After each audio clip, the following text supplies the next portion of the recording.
The key findings are that the recent investment made by the Welsh Government and its partners has improved coastal protection and delivered some wider benefits.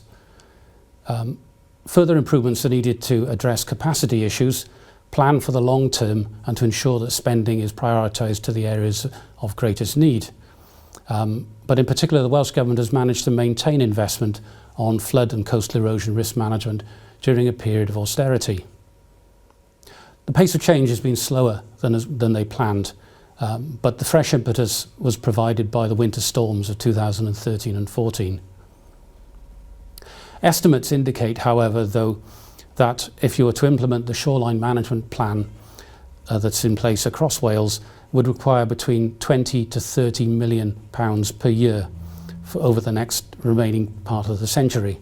That's 2.7 billion pounds worth of expenditure. However, there are only short-term financial plans that extend to 2020, 2021, and after that there's uncertainty about funding. A main finding of the report was also that there needs to be a clear national strategic lead from the Welsh Government for communities faced by rising sea level, where the prospect of managed retreat, that is moving back from the sea to areas of greater safety, appear to be required within the next 40 or 50 years.